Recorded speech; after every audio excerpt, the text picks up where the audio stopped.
17ನೇ ತಾರೀಕು ಇಲ್ಲ, ಎಲ್ಲ ಸಚಿವರಿಲ್ಲ.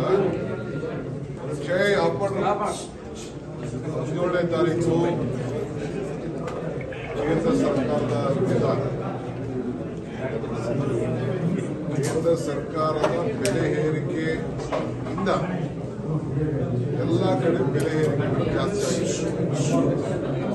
ಅದರ ವಿರುದ್ಧ ಬೆಲೆ ಏರಿಕೆಯನ್ನ ಜನರ ಆಕ್ರೋಶವನ್ನು ವ್ಯಕ್ತಪಡಿಸ್ತಾ ಇದ್ದೇವೆ.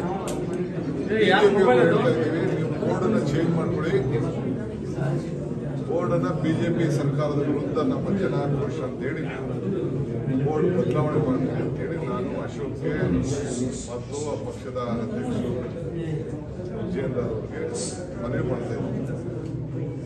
ಸೊ ಅವರು ಬೋರ್ಡ್ ಚೇಂಜ್ ಮಾಡಿಕೊಂಡ್ರೆ ಒಳ್ಳೇದು. ಯಾಕೆಂದ್ರೆ ಇರೋ ಸತ್ಯಾಂಶ, ಆವತ್ತಿನ ಬೆಲೆ ಏನಿತ್ತು ಮೋದಿ ಸರ್ಕಾರ ಬಂದಾಗ ಇವತ್ತು ಬೆಲೆ ಏನಿದೆ ಅನ್ನೋದ್ರಿಂದ ಇದನ್ನೆಲ್ಲ ತಡೆಗಟ್ಟಬೇಕು ಅಂತಾನೆ ನಾವು 5 ಗ್ಯಾರಂಟಿಗಳು ಕೊಟ್ಟಿದ್ದು. ಆ ಜನರಿಗೆ ಏನು ಸಹಾಯ ಆಗ್ತಿತ್ತು. ಈಗ ನೀವೆಲ್ಲ ಬಸ್ಸಲ್ಲಿ ಬಂದಿದ್ರಿ, ನಿಮ್ಮ ಮನೆ ಕರೆಂಟ್ ಬಿಲ್ಲು ಇವೆಲ್ಲ ಕೂಡ ಸಹಾಯ ಮಾಡಬೇಕು. ಹೆಣ್ಮಕ್ಳು ದುಡ್ಡು ಇವೆಲ್ಲ ನಿಮ್ಗೆ ಅನುಕೂಲ ಆಗದೆ ನಾವೆಲ್ಲ ಕೊಟ್ಟಿದ್ದೇವೆ.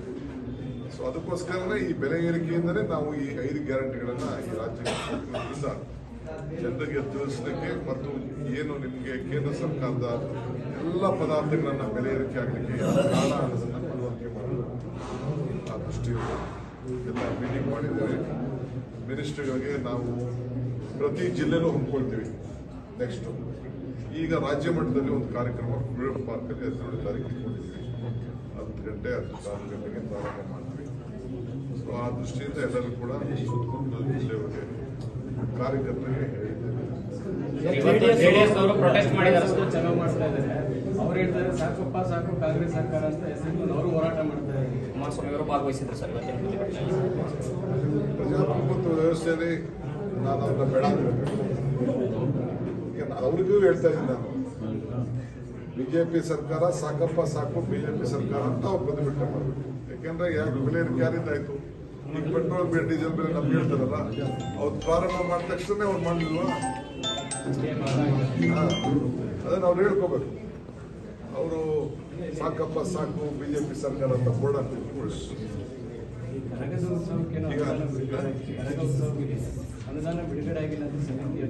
ಯಾರು ಹೇಳಿದಾರೆ? ನನಗೆ ಯಾರು ಬಂದು ಅರ್ಜಿ ಕೊಟ್ಟಿದ್ದಾರೆ? ನಾವು ಬಜೆಟ್ ಅಲ್ಲಿ ದುಡ್ಡು ಇಟ್ಟಿದ್ದೀವಿ, ನಾನು ಕಾನ್ಫೆಷನ್ ಇಟ್ಟಿದ್ದೀನಿ, ಬಂದು ಯಾರು ಅರ್ಜಿ ಕೊಟ್ಟಿದ್ದಾರೆ ಕೊಡ್ತೀವಿ ಅಂತ ಹೇಳಿದ್ದೀವಿ. ಅವರಲ್ಲಿ 2-3 ಭಾಗಗಳಾಗಿರ್ಬೇಕು. ಎಲ್ಲ ಒಗ್ಗಟ್ಟಾಗಿ ಬಂದ್ರೆ ನಾವು ಯಾರು ಅಧಿಕೃತವಾಗಿ ಏನು ಕರ್ಗಕ್ಕೆ ಮೊದಲಿಂದ ಸಂಪ್ರದಾಯ ಇದೆ ನಾವು ಮಾಡ್ಕೊಂಡು ಬರ್ತೀವಿ. ಬೆಂಗಳೂರು ನಗರದಲ್ಲಿ ಇಟ್ಟಿದ್ದೀವಿ, ಸರ್ಕಾರ ಕೂಡ ಅದ್ರ ಬಗ್ಗೆ ಚಿಂತನೆ ಮಾಡ್ತೀವಿ.